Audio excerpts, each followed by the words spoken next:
Good evening, Canada. Welcome to week 2 of Investor's Guide to Thriving for spring 2021.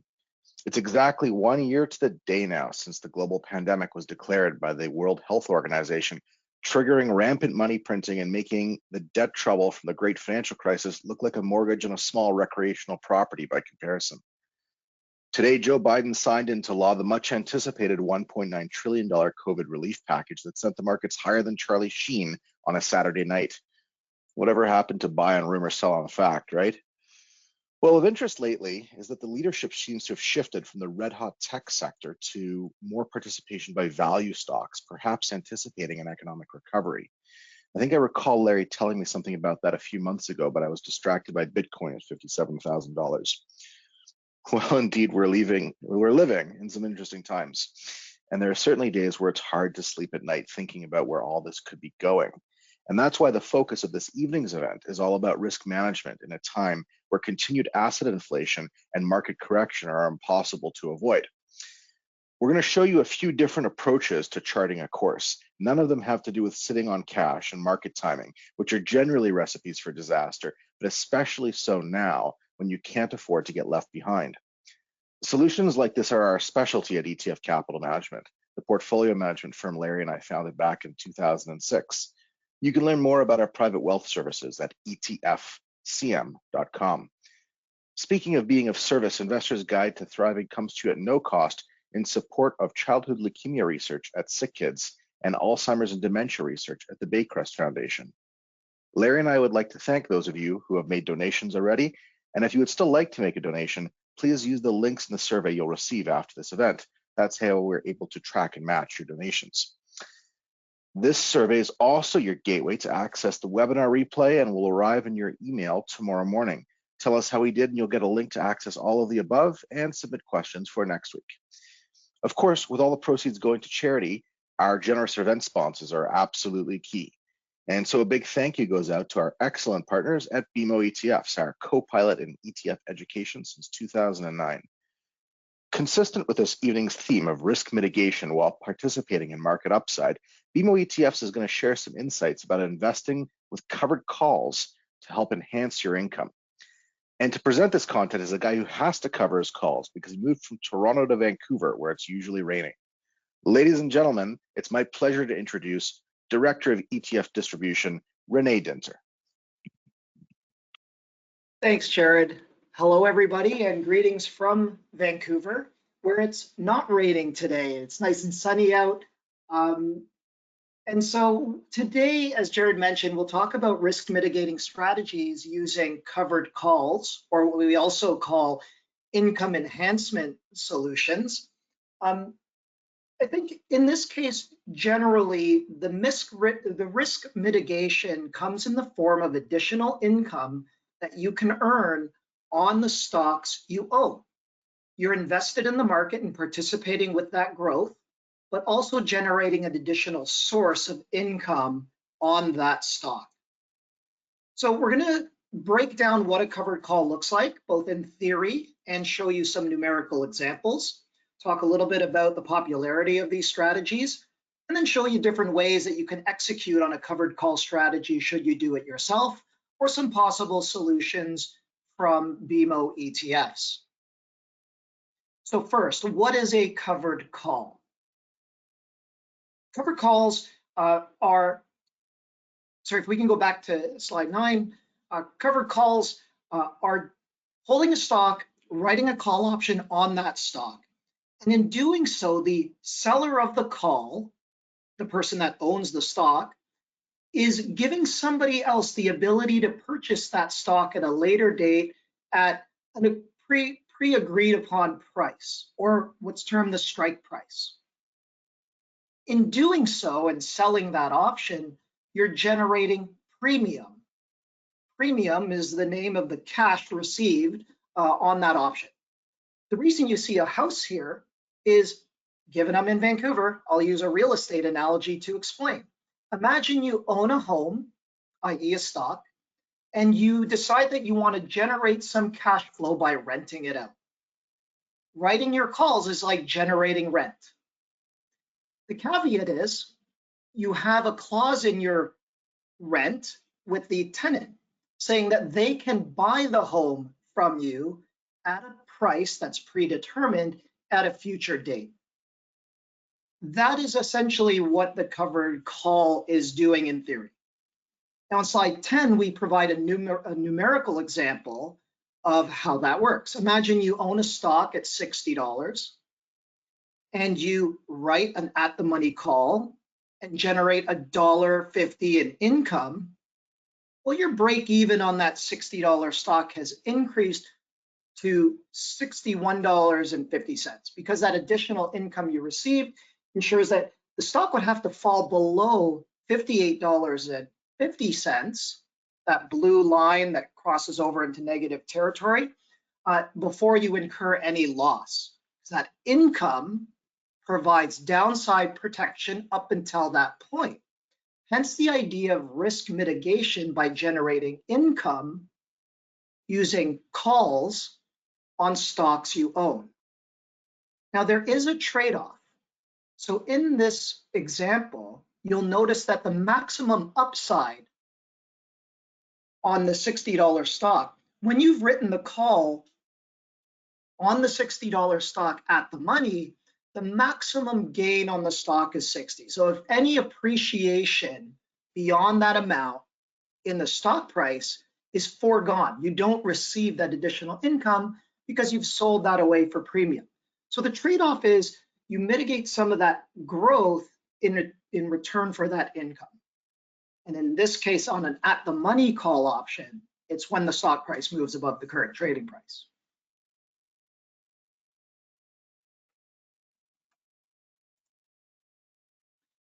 If we look at a real-life example, in this case, we look at BCE. This is a real-life example from one of our portfolios. Here you can see month over month, the return profile of a covered call on BCE. And so, for example, in months where the stock runs up a lot, like in August of 2019, you forego some of the upside price appreciation due to the fact that you've written a call on the stock. So that little that clear area was foregone profit on the growth of that stock, but you still generated over a 2% return in your pocket. On months like September of 2019, where the return was, just over 2%, not only did you get that 2% because the appreciation of the stock was below the strike price of the option that you wrote, you generated that extra little red bar of income to increase your return in an up market. When we look at October of 2019 and we saw the BCE stock lose value, had you not written any calls on it, you would have lost over 2%. But because of that enhanced income received by writing a call, you mitigated some of that downside. And that mitigation is that clear area below the blue bar. And then we go forward into ongoing months. And you can see as the sell-off accelerated in March and April of 2020, at the onset of the pandemic a year ago, we mitigated a significant amount of downside because the call premiums were going up and we were generating more income on BCE to reduce the downside volatility of that position overall.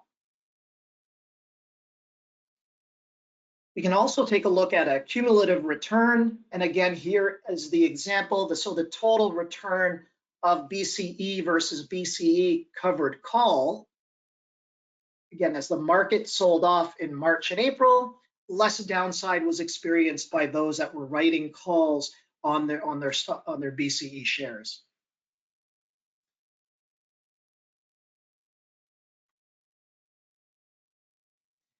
When you're writing calls on stocks, one thing you have to be aware of is the impact of markets. The markets can go down, they can go up, or they can go sideways. Suffice to say here that in a down market, the risk mitigation is the income received by writing calls on your stock. In a rising market, you may forego some of the upside if the growth is significant in a short period of time. But if it's a steadily rising market and you're cognizant about where you're writing your strikes on your calls, you do have the ability to participate somewhat on the upside and not give away too much of that growth and still collect that income. And then in a sideways market, that's really the sweet spot for covered call writing. In markets that kind of go sideways and meander within a range, you can generate additional income plus have that stock participate to some upside and or go sideways. But that extra income is extra return in your pocket.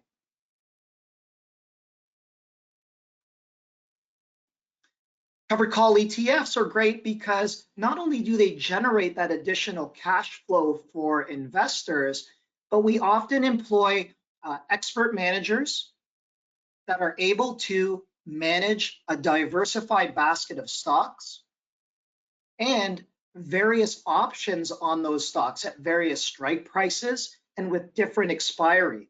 So you have professional management on your side. We can do this in a very cost-efficient way for investors, and it provides you with a nice diversified way of participating in covered calls.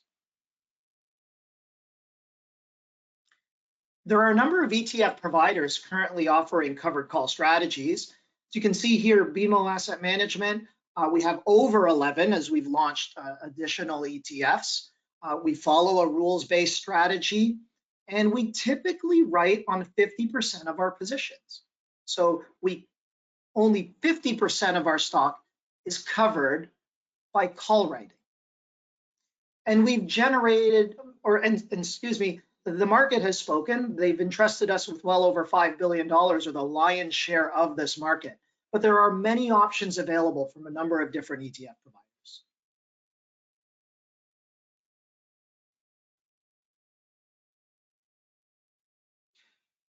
In this example, we have, again, another example of how, what you look for when building a covered call strategy.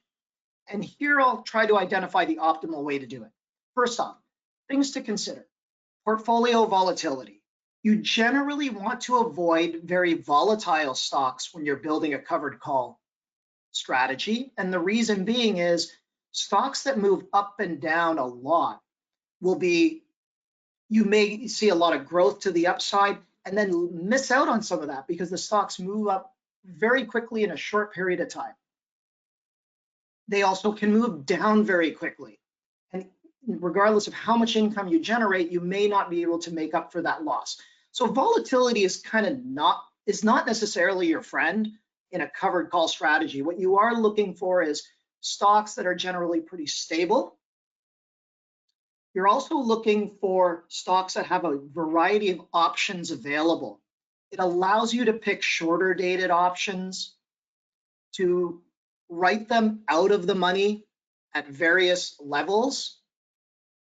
And you can look at different dates. So you can be 1 month from to expiry or 2 months, and you can manage that based on current market conditions. So depth of options is very important when selecting the stocks in a portfolio. The percentage written will often be based on the level of volatility of those underlying stocks. And heck, if you can find stocks that have a pretty good dividend payout, it's one extra source of income. So you double down on your sources of income and sources of risk mitigation if you do write calls on a dividend portfolio.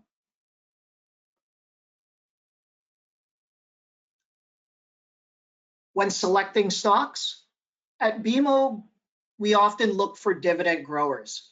That, in our view, can be the sweet spot for building a portfolio of stocks. And the reason being, dividend growing companies exhibit good returns over a long period of time. Here we're looking at an analysis that goes back almost 30 years. And we can see that dividend growers provide a good level of return over time. And they do so with very little volatility on the right side. So very little less relative movement up and down than other types of equities. and good growth. And that provides you with a good kind of base in a portfolio upon which you can write calls.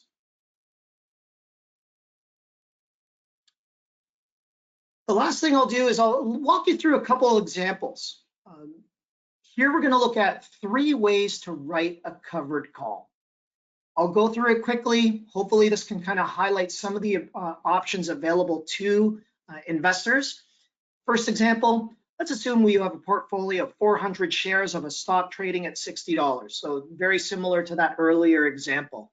In this case, if I'm writing options out of the money, so $2 at a stock price $2 higher than the current trading price, so at 62, I can generate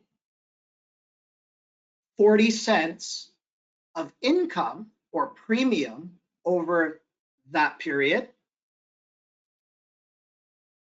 And I get full participation of the stock moving from $60 to 62, plus that 40 cents, meaning that I can generate, my break even on this position is higher. I'm generating that income, plus I get the capital appreciation on this. My break even is $59.90 on this position. The second example we have is something more akin to what BMO does. In this case, our covered call strategy, we're writing on 50% of the portfolio out of the money. In this case, we're writing half as much out of the money on half of the portfolio. In doing so, we're going to write a $61 call on our $60 stock, but on half of the position. In this example, it generates for us 40 cents over that period. We participate in the gain of the stock moving from $60 to 61 on half the position, at which point we'd be called away on that stock. But we also get 100% of participation above that price. So when the stock moves beyond $61, we continue to get that price appreciation. What that does in that chart on the right, the illustration of the payoff, is it tilts the angle of return upward so that we can still participate in growth in that stock, even if the price goes beyond the strike price of the options we've written on half of the portfolio. All the while, our downside break even on this position remains the same. Our protection is still at $59.90 for break even.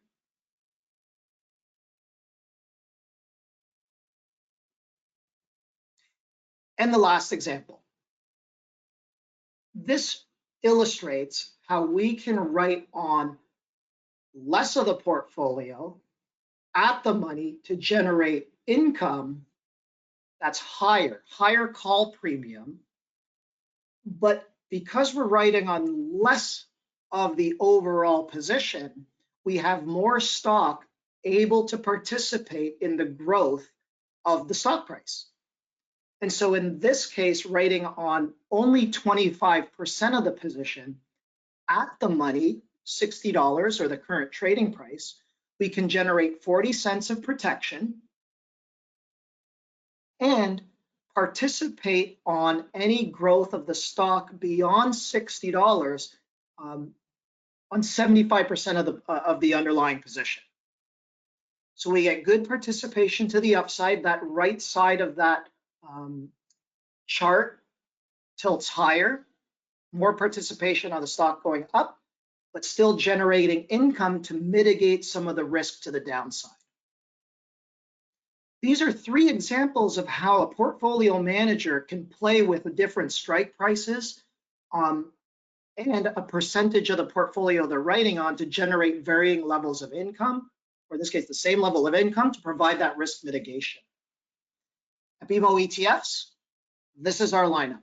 These are a number of income enhancement strategies, and as mentioned earlier, a number of them focus on high dividend paying sectors, or they focus on geographies with a dividend tilt to look for companies that have good growth and low volatility, and then enhance that dividend income with option premium. We update our distribution yield every month so we can show you real time what we're generating for a very low management fee.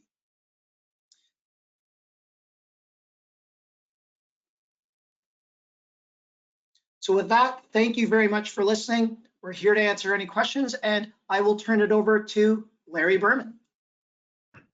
Well, thanks very much, Renee. I'm waiting for my camera to come on here. Here we go.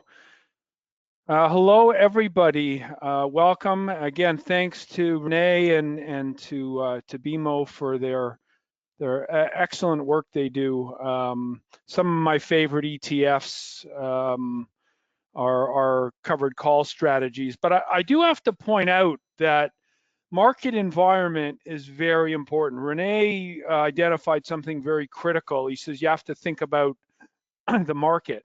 What happened in February and March, and the speed of the decline and the magnitude of the decline last year, you got very little extra protection, in that 1 month period. So you earn 1 month worth of premium. Now, if that decline took place over a whole year, your covered calls would do much, much better. So the market environment does matter a lot as to the degree of protection and how that all plays out in portfolios. So very, very important learning there. Thanks again for that. So I want to talk a little bit about what I'm seeing on ProEyes now. Hopefully many of you who have had a chance to have a look at the series of indicators, and hopefully they're adding some insight and thought into my thought process.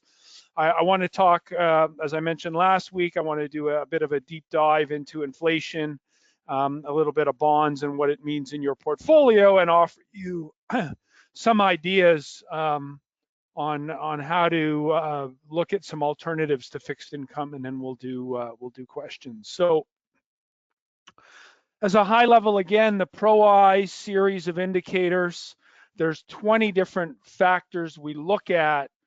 4 of them are valuation, 4 of them are related to credit and the business cycle in general, and 12 are technical based indicators that cover areas from sentiment to seasonality to volatility, trend, mean deviation, breadth, and the speculative and hedging activities in markets. So I want to look at volatility tonight. There's 2 ways we look at volatility. I've put a link on there to the Berman's Call blog if any of you want to go have a look. It's pretty easy to find if you do a Google search. So looking at our indicators, forget for a moment how wacky the one on the bottom kind of looks right now, but it didn't come out very well when we transposed it from the website snapshot in Excel. So pardon me for that. The graphic I want to show you is on the top. So one of the ways we compare volatility is looking at the current level of the VIX relative to its own 50-day average. Now, this is something that the CNN Fear and Greed Index has in it as well, and I think it's an excellent tool. But the thing to note about volatility analysis is that it can be very, very complicated. We're obviously trying to simplify things here. There's a lot more to it if you want to get into understanding what all the Greeks mean and their movements. But at a very simple level, looking at spikes in volatility, much, much, much better at capturing market bottoms. So if you look at the oscillator that goes between 0 and 100, which tells us that when it's at the high end 80 plus, that the risk factors are higher, and when it's the bottom end, the risk factors are lower. Again, the graphics got all kind of screwed up here, so I apologize for that. But looking at the graphic on the top, the blue line is what's called the Z-score. And the z-score is a statistical measurement that basically says, where are we today measured in standard deviations compared to how this thing has behaved over history? So what we can see here is that when the indicator gets to the elevated stages, generally what we're seeing is that the current VIX is about 1 standard deviation below the 50-day average. And when the markets sell off, we tend to get spikes of 2 standard deviations or more above the 50-day average of VIX itself. So that's one way we look at it. So we say, what's volatility doing relative to its recent trends? The second way we look at volatility, which to me is far more interesting and actually far more accurate, is to say, well, what's the current VIX futures contract telling us about expectations for volatility this month compared to the fourth VIX futures contract, which would be the expectation of volatility 3 months from now. So if you look at the first contract right now, it would be for March, that would expire next week. And then if you looked at the fourth contract, it would be for June. And if you look at the relationship between the expectation for volatility in the next month relative to the expectation for volatility 3 months from now, the messages are very interesting.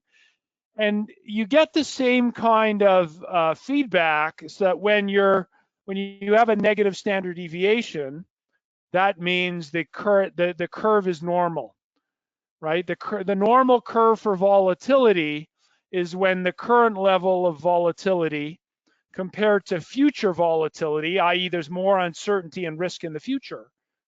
So that's normal. Now, when this curve inverts, so when the current VIX contract starts spiking above the expected volatility in the future, you're already pricing in to the options market a lot of bad news now.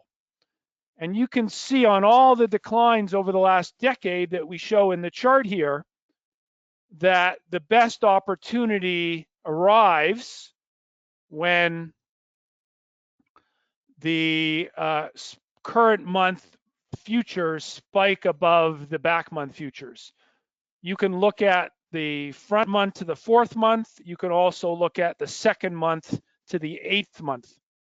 Either one is a very, very good measurement tool. When we see the curve invert, generally speaking, we're above 2 standard deviations. So it doesn't happen that often, but when it happens, the opportunity is very, very good.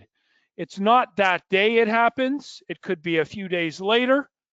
So an indicator like these that are related to the VIX are much better when you compare them or combine them with other indicators. I like to compare them with key technical levels. Could be the 200-day average, could be a Fibonacci retracement, could be some previous major low, etc. So that when the level of volatility is anticipating a significant increase now compared to what they expect a few months from now, and you're at a level of major support, whatever that might be, the probability that you're at an important low is really, really high, and therefore your opportunity factor is elevated. And you want to make bigger bets and you want to put more money to work when the opportunity factors are high.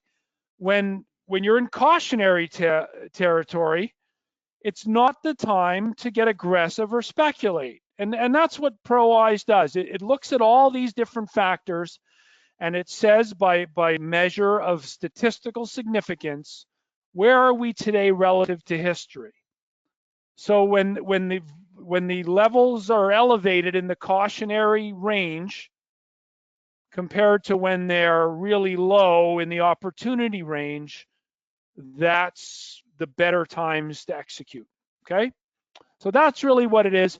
Volatility. So when I put this together last weekend, the markets were at the point where we were potentially going to break down, right? We saw the leading indicator on the NASDAQ. We saw that test some big levels. It broke the 50-day average. We were back to negative on the year for both the S&P and the NASDAQ on an intraday basis.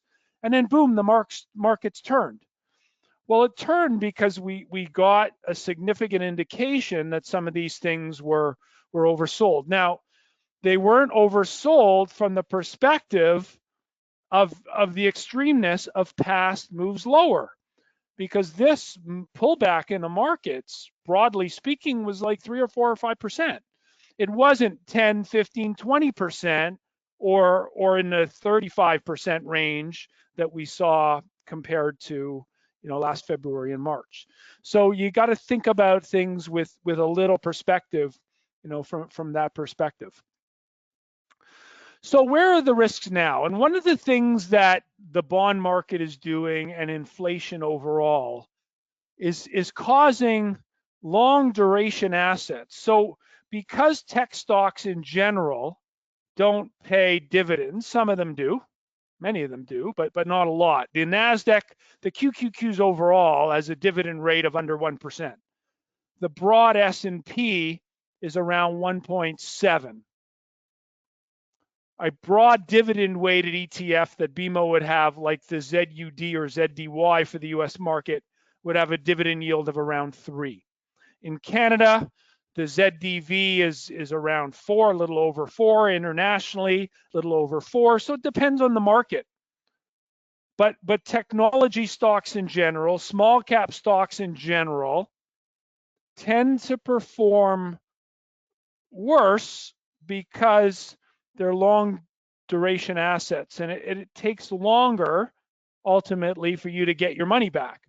So if you think about a bond and duration of a bond, the higher the interest payment, the faster you get your money back, right? So if you're getting 5% a year, then it takes 20 years to get your dollar back, right, that you bought for the bond. If you're getting 2% a year, it takes 50 years to get so the lower your yield, and a lot of financial assets are valued based on their discounted cash flows. So it is thought that technology stocks, because of their low yields, are similar to bonds in a way. So when interest rates are falling, technology stocks tend to do better, because when you think about their cash flow and the level of the risk-free rate is so low, then you can pay a higher multiple. The higher valuation's okay. Now, listen, guys, for a guy like me who was schooled in the value school, where I look at duration and I think about getting my money back and how long that takes, when interest rates get put to low levels, it's a challenge for value guys. And there isn't a value guy on the planet over the last decade that hasn't had a challenge, just because of the nature of our style. I'm okay with growth at a reasonable price, but you have to define what's reasonable. So last fall webinar series, I introduced everyone to a new ETF, and that is the QQQJ. So it's not the top 100 NASDAQ stocks, it's the next 100. It's the wannabe QQQ stocks. And so in theory, these are ones that even have more momentum and a lower, because these, again, are growing companies. They don't pay dividends. They keep their money to reinvest and build and expand. So the relationship of QQQJ to QQQQ, to me, this is now a chart I start looking at every day to help me determine when the end of this bull might be. That is really, in a large part, been driven by these low rates. So Kathy Wood has been a fantastic analyst in identifying key companies that have these great growth profiles. Now, I don't agree with her on Tesla, but that's a whole different thing. I love the car, hate the valuation. That's my issue with Tesla, right? So she owns Tesla, she owns CRISPR, she owns Plug, she owns all these names in this great ETF. And now that we're starting to question the discounting factor, meaning if interest rates start to go up because inflation's starting to come in, these long duration holdings are going to be far more challenged than when interest rates were falling and we didn't have to worry about that part of the equation.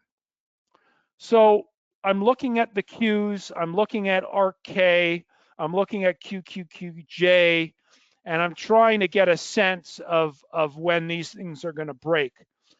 And I said something last week, I said it late last year, that when we get to reopening, the average stock, so an equal weight ETF, RSP for the S&P 500, is going to outperform significantly the market cap weighted version of the S&P 500, SPY, or any of the other ones that track the market cap weight, because about a third of the S&P 500 are these big cap, mega cap tech stocks that in a large part have been boosted because of stay at home, but also because of low valuation, because of low interest rates.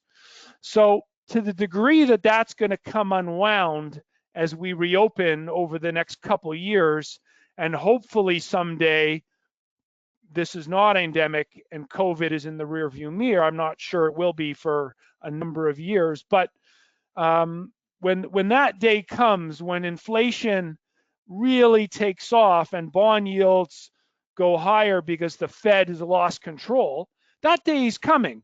Could be 5 years, could be 3 years, could be 20 years. I don't know. But I think the leading indicator is what's the behavior of these kind of names. If you're a momentum guy and you're in it for the juice, then you love this stuff and you don't care squat about what Larry thinks about it. Okay, so just that's another factor to think about. So I want to do a deep dive on inflation and money supply, because that, to me, the most difficult part of sleep at night when you're investing. And for years I told you guys to use long bonds. I thought it was our best way to protect in the world we were heading into. But as interest rates got to near zero and negative in all over the world, that protection, as inflation is becoming welcomed by central banks, is not going to be the same, and we need to think about things differently. So Milton Friedman, who's one of the Nobel Prize winner and key money supply theorist for years and years and years, said a very famous quote in 1970 that inflation was everywhere and always a monetary phenomenon. And it turns out that that's not quite the case, because the case for gold, if you think back to the last great financial crisis and the spurt in gold as central banks were doing QE, all that money that got generated and created in the system never got into people's hands, right? And what was different this time was they did literally drop money. So not only did they do QE, they gave people money. And so it created the ability on the fiscal side to have that expansion.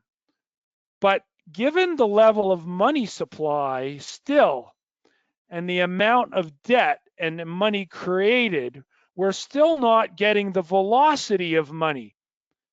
And it's that money, not only that money being created, but that money circulating in the economy that drives the inflation, right? So so everyone's going to get a $1,400 check. Well, if that check goes into the stock market, that's not buying a good or service. That's creating asset inflation. So there's all kinds of different types of inflation. Now, for the person who's lost their job, that $1,400 can help pay rent, can buy food, can pay off credit cards. There's all kinds of benefits from that. So, the bottom half of people are going to spend an awful lot more of that than the people who are still working, and don't, everyone can use the money, but don't really need it. So it finds its way into the stock market, into investments, into paying off debt. So the multiplier of creating all that money isn't what it used to be. And that's the velocity of money. The other aspect of it is controlling the interest rate, because ultimately that's the cost of money.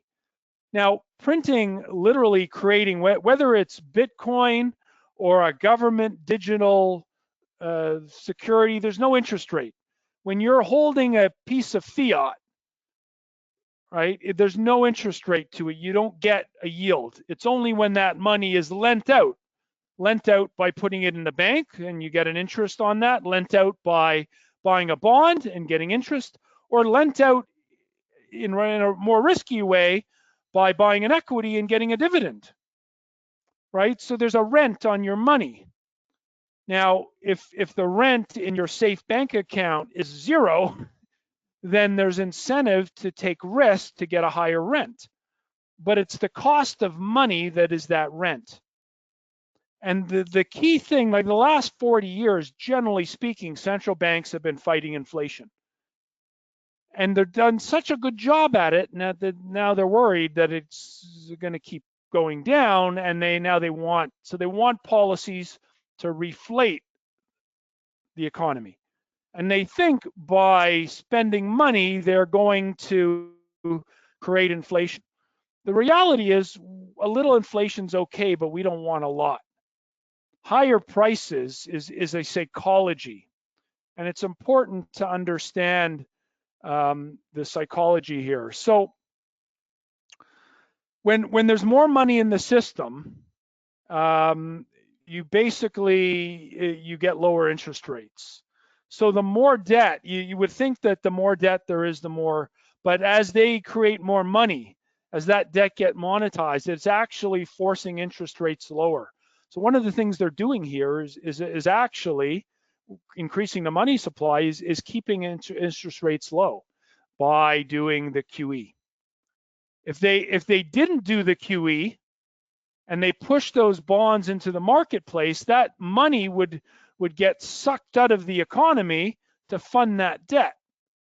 Someone has to buy that bond, right? So that money that would have went into a stock now goes into the bond if the yield is attractive enough at a safe rate relative to what erodes your capital. So price risk or inflation.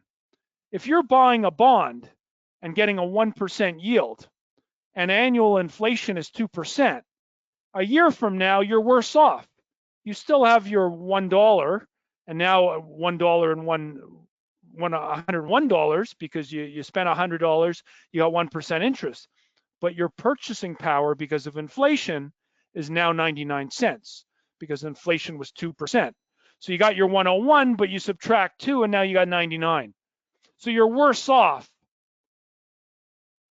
The central banks want negative real yields so that they can pay off the debt with cheaper money in the future.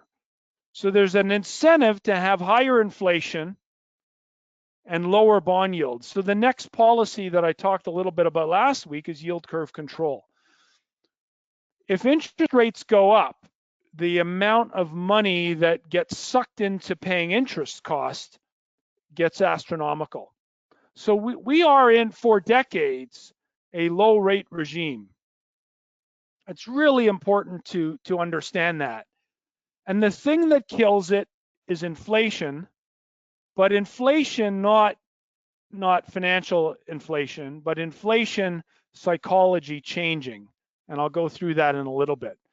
So the pushback from central banks in the last couple of years has been, we've done all we can. We're doing QE. We've got extraordinary stimulus. We now need you guys to create more money supply by way of fiscal policy. And when you look at what drives GDP, consumption is the biggest swing factor. There are others. You can increase your exports relative to your imports, but on a global basis, that's offsetting. All the trade that's done globally is zero, right, to GDP, because one country's surplus is another country's deficit, which subtracts. You can boost by increasing your capital being housing. So that's obviously a big ticket item. And then inventories, that's an investment in goods. So if you have more cars on your lot, you're producing more, that's more output. Now, if the sales don't come, you get a contraction in output. So the big swing factors from quarter to quarter and period to period are capital. It's housing, it's inventories. So again, the big numbers. It's companies building a new output factory. Now they don't have the sales, so that factory is excess capacity. That factory is not being rebuilt every quarter, right? So those are the big swing factors. And then what consumers and governments spend, which is the biggest swing factor of all. So those are the components of driving growth. Obviously, when the government drops money into people's laps by way of stimulus checks, helicopter money, that money is going to get spent. But that is not productive capital. A lot of the financial engineering that's gone on in the past 20 years with the low rate environment that we're in has been spending, not building plant and equipment, not building capex, not building productive capacity. Companies are borrowing money to buy back their stock. That's financial asset inflation. That is not increasing productivity. So there hasn't been enough investment in labor and capital to drive productivity, which is the other way of thinking about natural rates of growth. You've got your rate of the workforce, how many people are working, so that's income, and then you've got your output of that labor force, your productivity. So we've had for decades now, it used to be, I like to use the example of fracking. So when fracking first was a thing, say a decade ago, the rig would cost, I don't know, $1 million, and it would need 20 people to operate. And now that rig is $1 million, but you need 5 people to operate it. So that's productive. Your output per unit of labor goes up, and that's productivity. But that also costs jobs, right? So that's the kind of productivity where growth we tend to be getting at the expense of jobs. And where are all the jobs? The jobs are coming in the service sector. The jobs are coming with the new Subway store and the new Starbucks franchise and the Tim Hortons and et cetera, et cetera. So on the service side, and that's big part of what got shut down. And a massive amount of job losses in services. So we saw the employment number last week, and that came back. And out of the 379,000 additional jobs, 220,000 was in the services side, which is basically reopening McDonald's and Starbucks stores that were previously, shut in or expanding the capacity. So you needed an extra 1 or 2 people.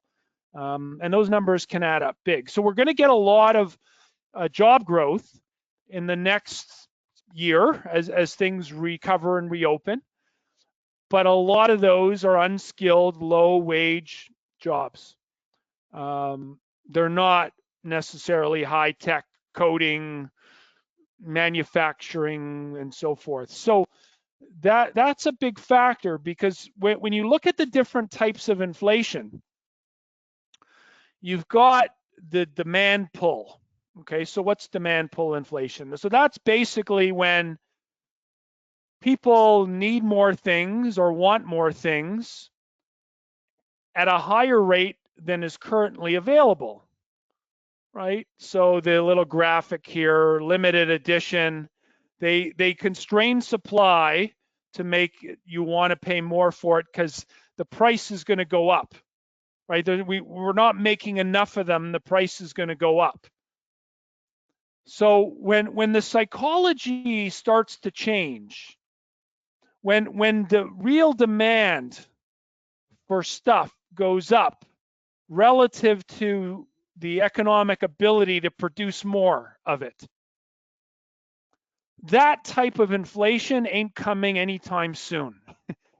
Maybe pockets here and there. So if there's not enough lithium to make enough batteries so that Apple can generate enough phones for the demand, then they can raise prices and the people who actually want them will be willing to pay more.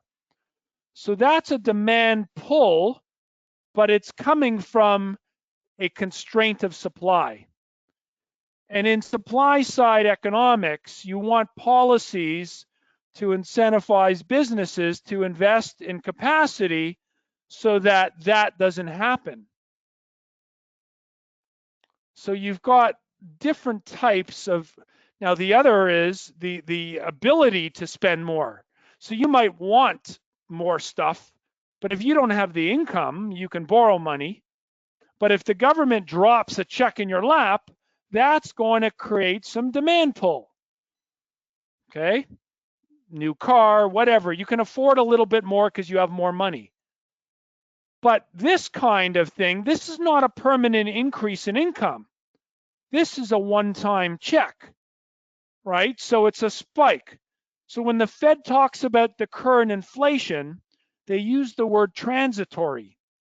And that's what they're referring to.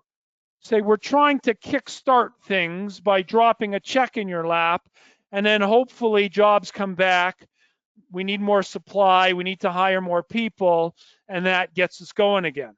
That's what the idea of stimulus is.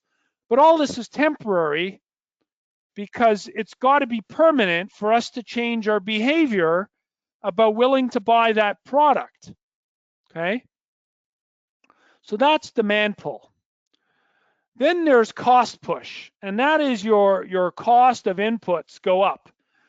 And whether those inputs are labor or factors of production other than labor, which is oil and gas, right, which are going up now. So does FedEx have the ability to raise the price of shipping? Is the cost of shipping for Amazon going to hurt their earnings because can they charge more for Amazon Prime, their free shipping? Like those things become, so cost push inflation is very real.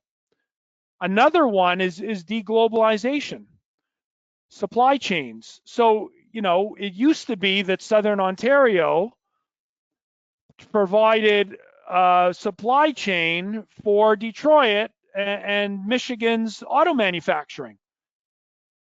And because of the great financial crisis, the half the supply chain from Windsor to London was wiped out when all the car guys went bankrupt, and they had to restructure. So that put some cost push inflation into things. Now, if we're talking about less globalization, and we're mad at China for stealing, you know, our intellectual property, and we want to make pharmaceuticals here rather than relying on India for generating 50% of the pharmaceuticals on the planet, and China for providing most of the chemicals for those pharmaceuticals, and so forth. So if that all comes here, and labor costs are higher here, we're going to get some cost push inflation. There's no doubt about that. That combined with a spike is the inflation we're starting to see some of now, okay? And then you've got natural type of inflation, they call it built-in inflation, and that is when labor markets are tight and we go to the boss and say, you got to pay me more, the guy down the street's going to pay me more. I'm going to go work for them. when labor gets tight, now labor got very tight. The Fed talks about the unemployment rate. Labor got very tight pre-COVID. We had an unemployment rate below 4%, and we weren't getting inflation. And it's because a lot of those new jobs are in low-paying service jobs, okay? So we have this psychology of inflation. So not only do consumers need the ability, the willingness, but they need the ability. And so you can spend if you have credit, ramp up your credit cards, home equity lines of credit. So you can borrow, but borrowing is just taking from future demand. You're buying today what you can't afford with cash, you're borrowing for it, and then you're going to pay it off in the long. So the more credit, the more debt there is, the slower the long run rate of growth is. That's a fact.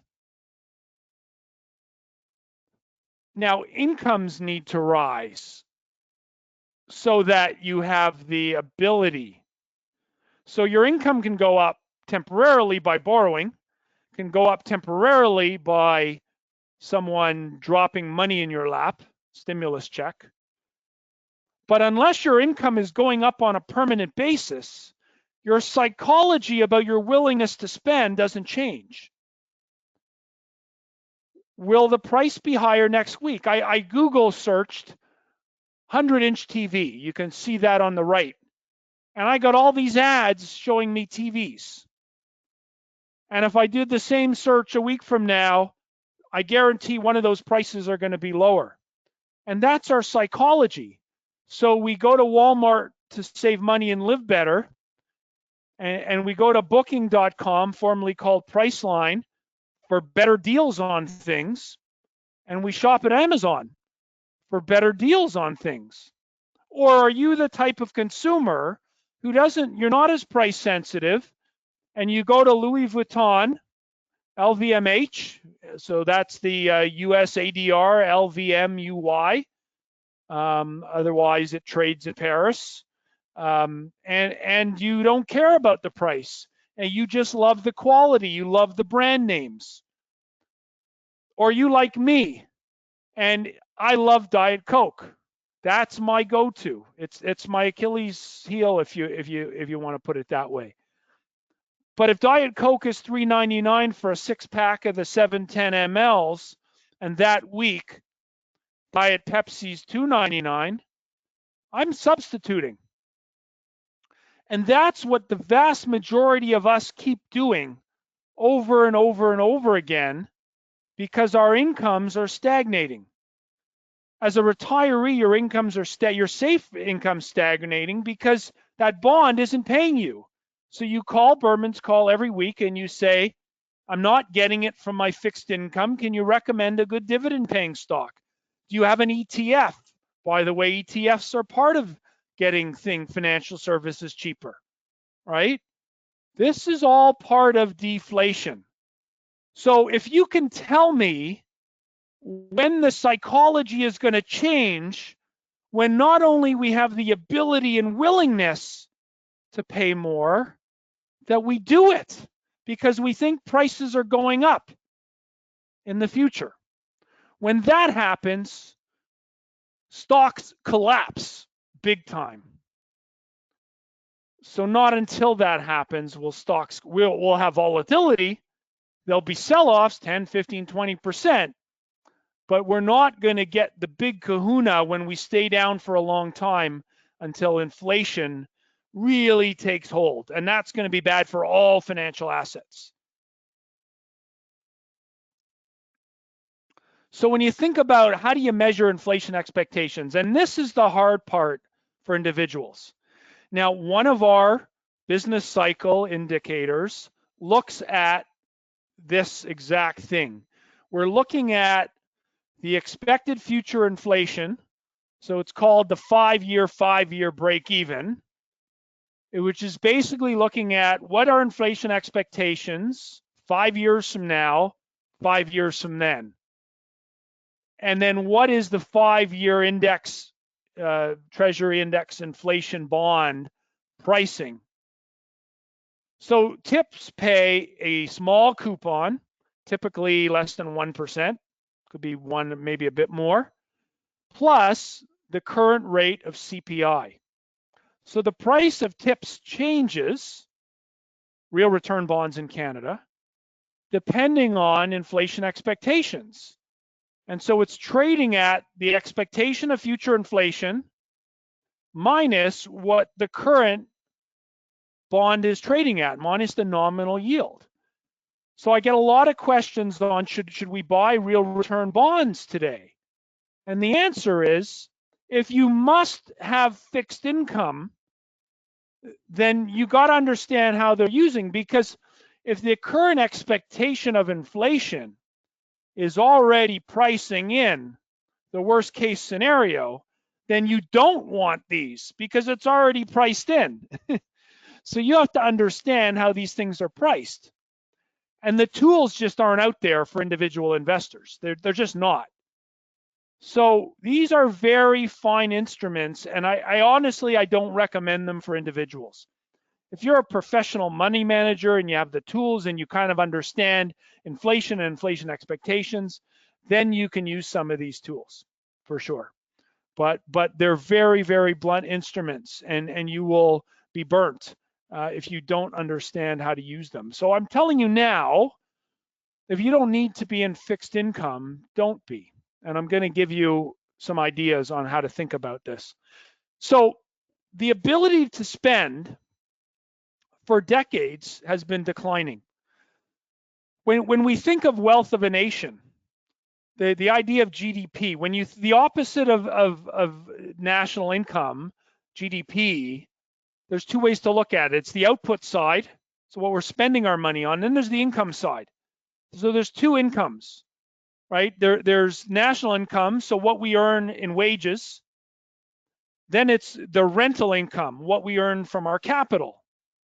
So dividends on our stocks, yield from our bonds, and then the government's income, which is tax, which comes off our income, right? So those are the three parts of income. Now, labor's share of income all over the world has been in decline significantly for decades and really more acute. So McKinsey did a study last year. I have a link at it, and I would encourage you to go read about this. One of the fixes, when the Fed is talking about inequality issues, they're talking a little bit racial, but it happens to be more racial, but it isn't. It's about increasing labor's share of the pie.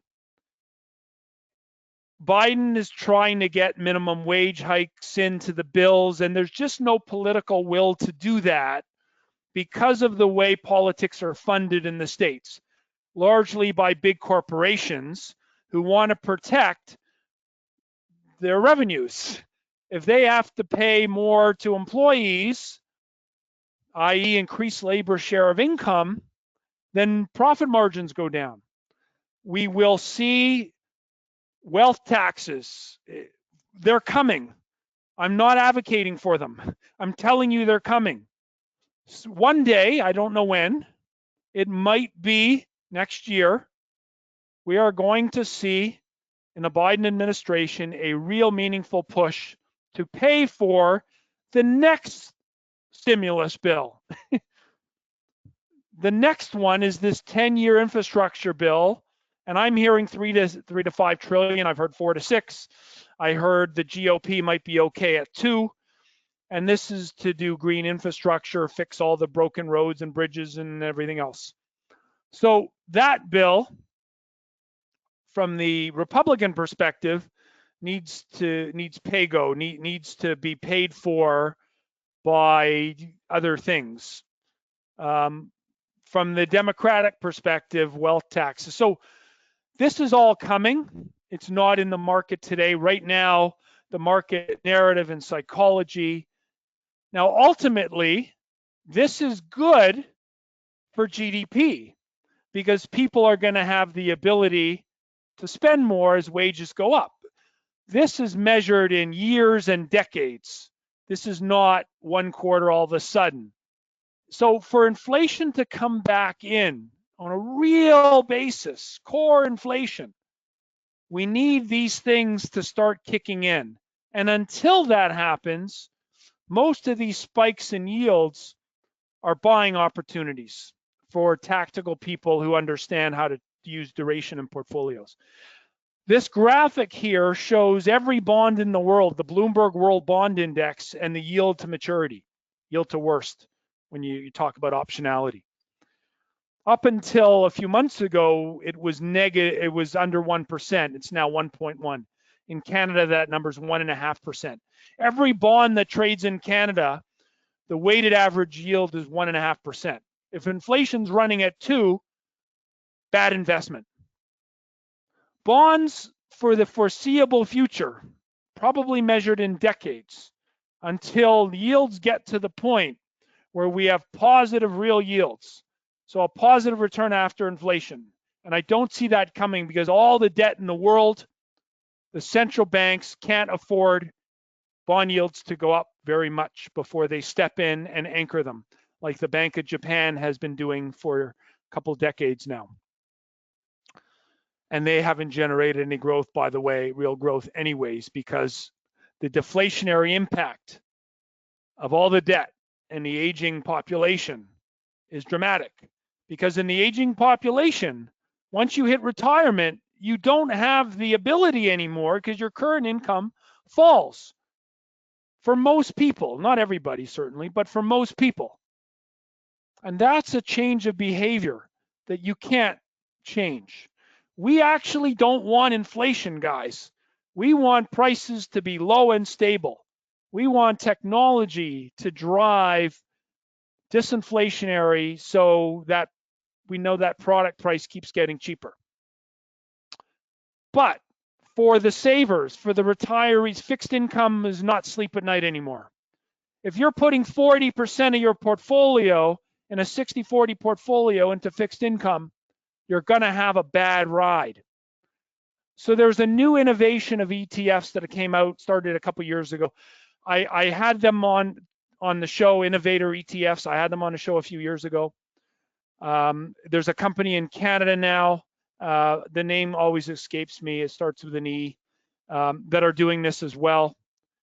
I've started incorporating these into all my portfolios now, including what we do with our BMO portfolios. So think about this. What I'm showing you in the graphic example here is the ZBAL ETF and the ZCON ETF.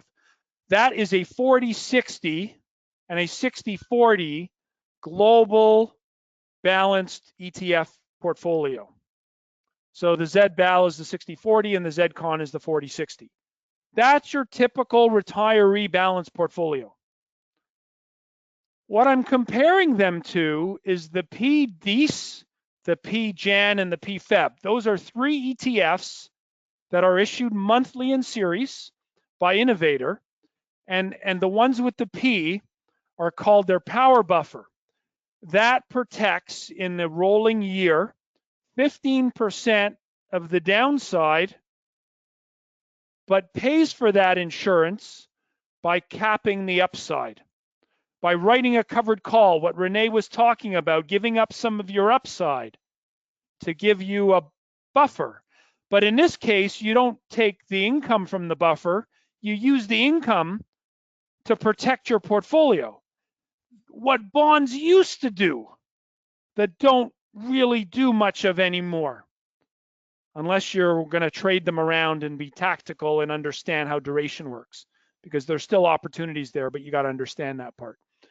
Now, if you understand what the collared put spread is, you buy a degree of protection on the downside. Again, these are 15%.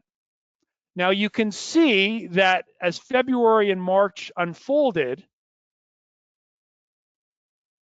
the balanced portfolios, 60-40, 40-60, fell in line with what all these 3 ETFs did. So you can have a portfolio that has 100% exposure to the S&P 500. That's what P, DIS, JAN, and FEB are.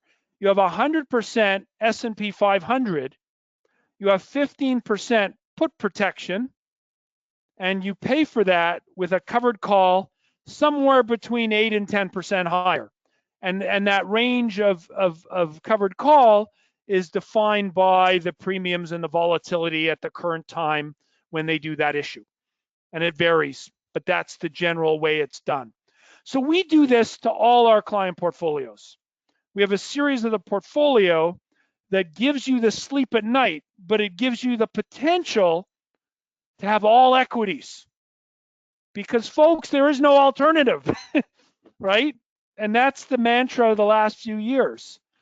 We now have the ability, just got it. We now have the ability to do this with some of the BMO portfolios that we have as well. Now, this is the last slide of the formal part of the presentation, and I'm going to get into the Q&A now. So fixed income is going to be a problem. Inflation is going to be a challenge in the short run here. Long run, I don't think we have to worry about it. But there are solutions by ways of ETFs.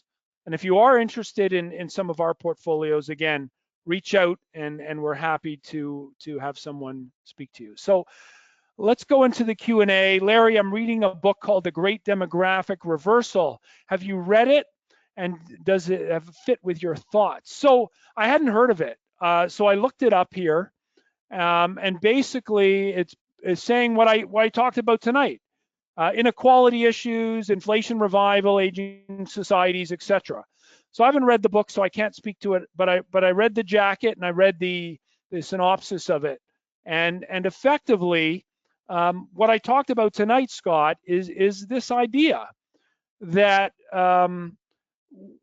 we're going to start to see policies to boost labor share of income, and it will create some inflation and reflation. But that's not going to be a bad thing if it's controlled well. If you go way too far to the left and you get into universal basic incomes and they start throwing money at people, that can be very, very problematic. So that's an important thing there, Scott, to think about. But I'm going to put that on my reading list. And great, thank you for pointing that out.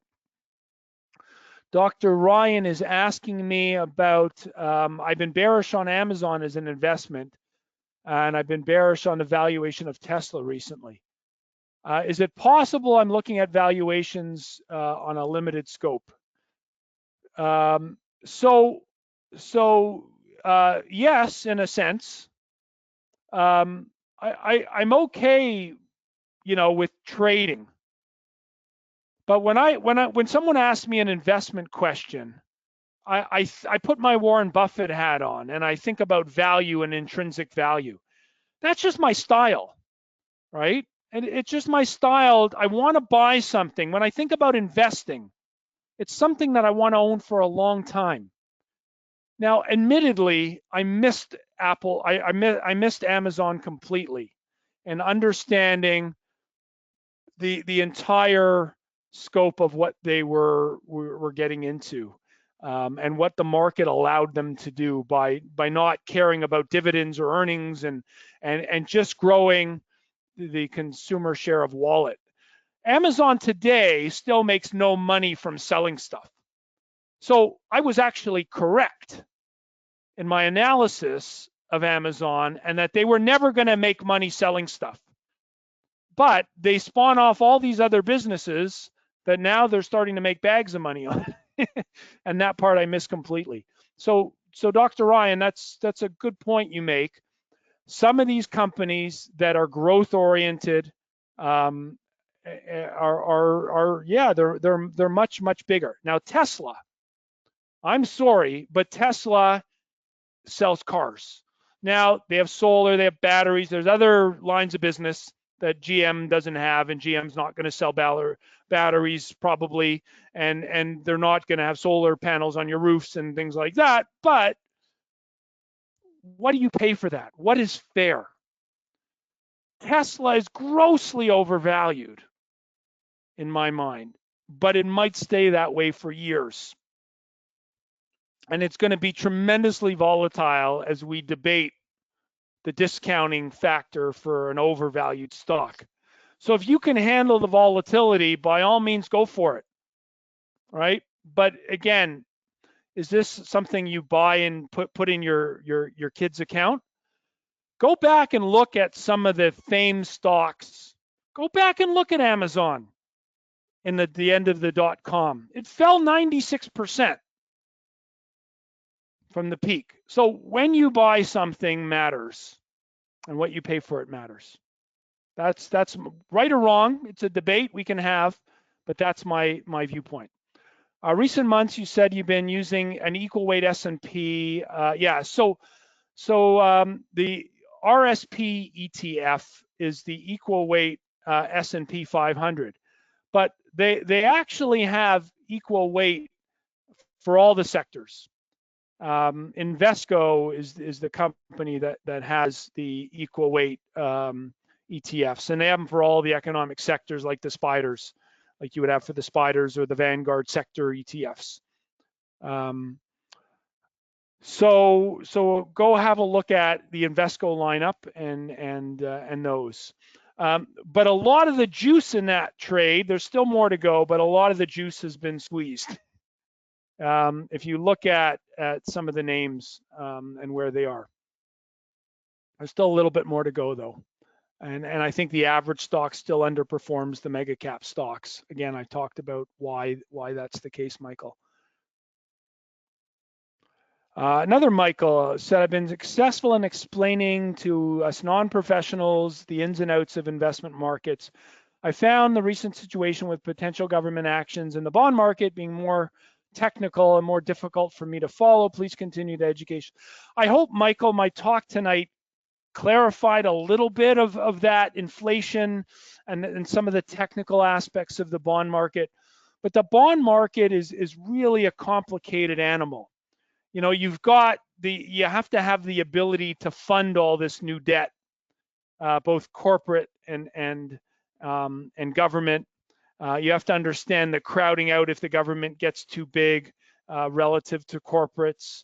You have to look at the quality of balance sheets, the company's ability to pay it back. I mean, the airlines were bankrupt. The fact that airlines have been borrowing money for the last 10 years to buy back their shares and couldn't withstand, well, obviously, okay, COVID was an exception, but couldn't withstand a shock to their industry, to me, is a failure of the C-suite, right? So there's a lot of aspects to credit markets that aren't really simple. And when it gets to fixed and floating and swaps, and it's not generic company story stuff, and it's not for most people to get into. It's you really have to be a someone who loves detail, an engineering type. David's asking about ZPay. I've been quite supportive, given fear of rising interest rates and yield curve control. So there's a higher weighting slightly in tech stocks, but when you look at what's in ZPay, and you look at that relative to the S&P 500, BMO's goal in a ZPay is to try not to make bets in sectors, but try to give the same exposure as being in the index, and not make big bets. But technology is a big weight overall. I'm going to throw up this chart here of what's in ZPay. Now, you see not classified, and when I look at what that is, you see a bunch of T-bills.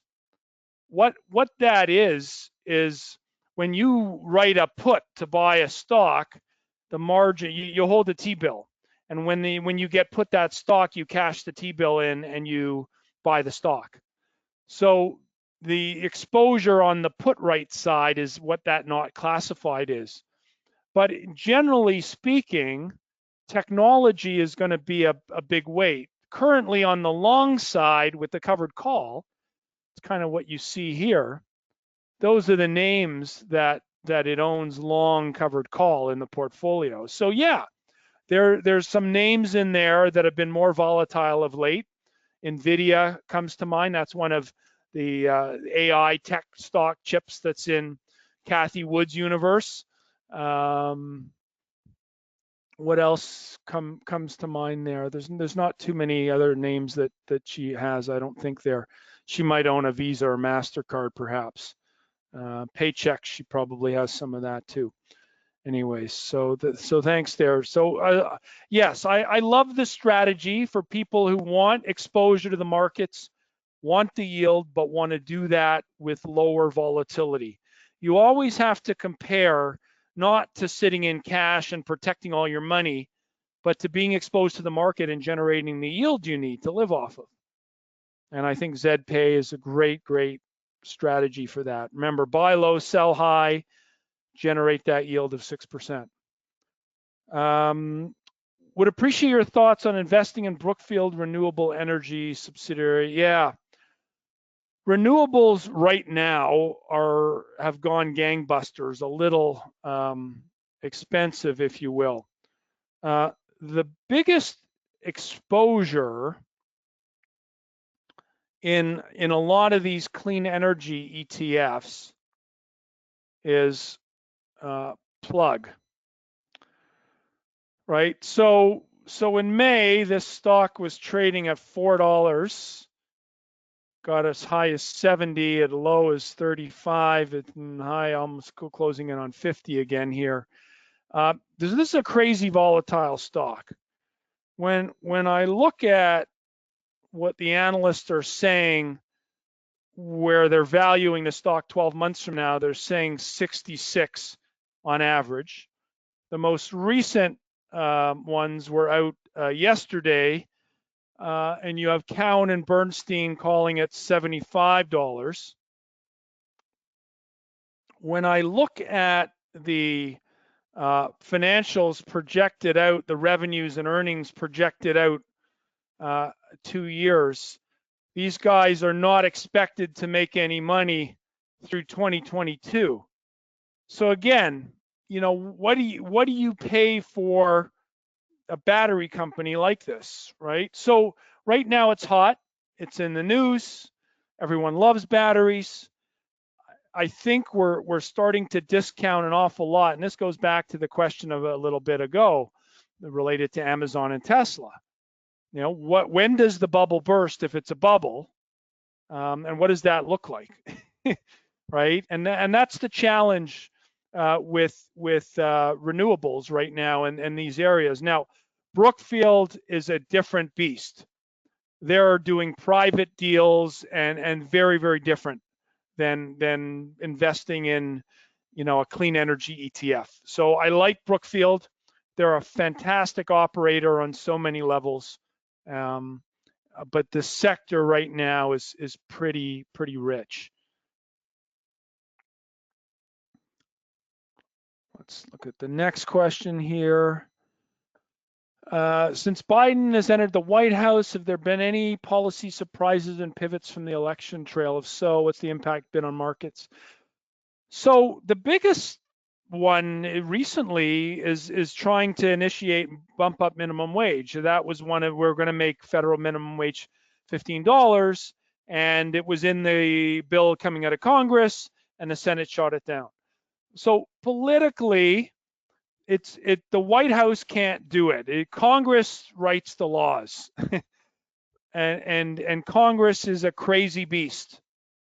Congress people have to get reelected. So 2 out of the 4 years they're fiscally conservative. 2 out of the 4 years they'll spend like crazy people. Senators have a 6-year term.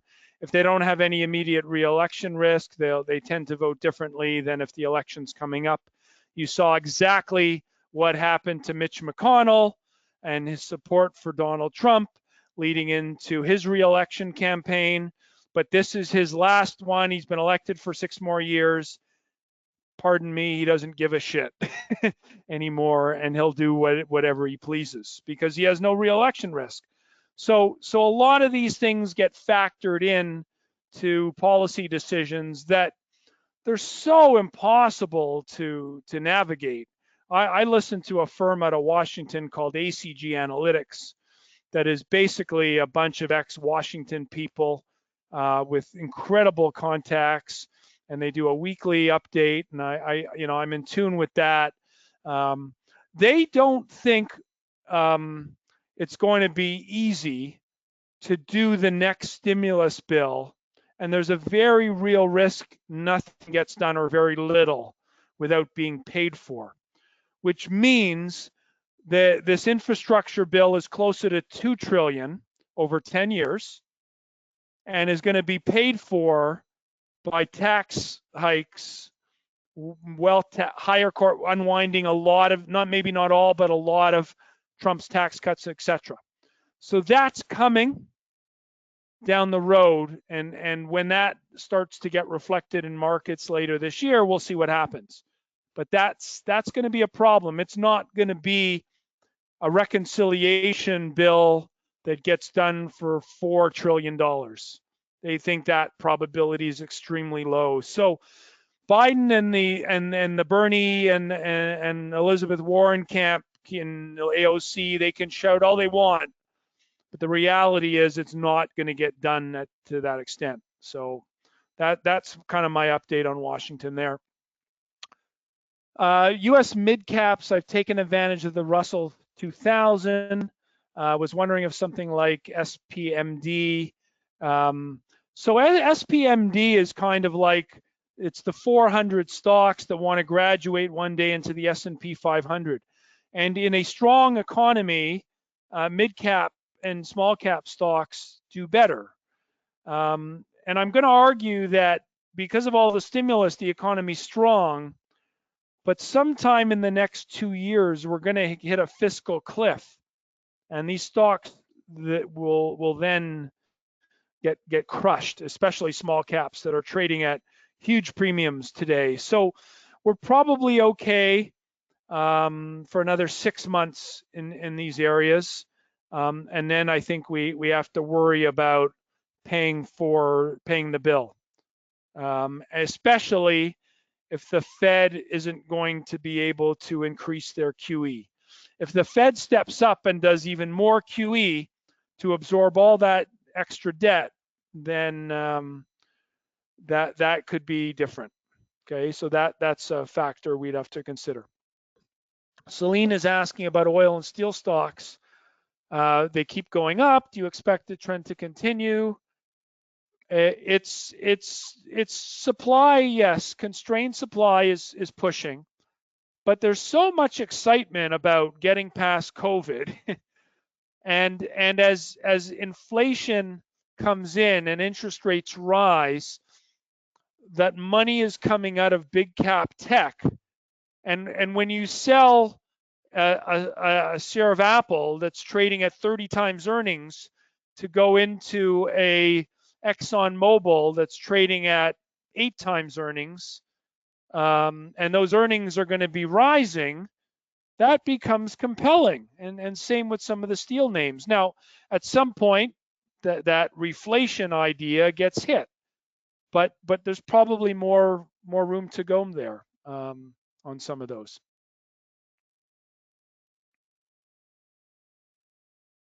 Later in the trade, you get more volatility, so keep that in mind. You're very welcome. I love doing these and happy to. I'm looking for strategies in agriculture.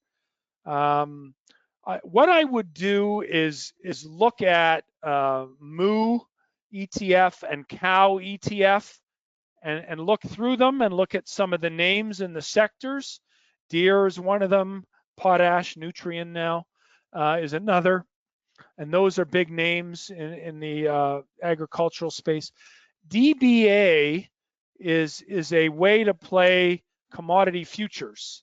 And I would ask you to shy away from playing the future side of things that aren't good necessarily for long-term buy and holds. For trades, they're fine, couple weeks, couple months, but generally long-term trading, they're not ideal. Forward markets are not great for long-term holds. And there's a bunch of them that trade individual commodities, but again, they have that contango backwardation, futures markets considerations, Graham. Alvin was asking about jets, and he recalls that I mentioned that last year.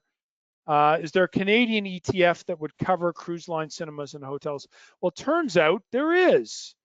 It was just recently launched by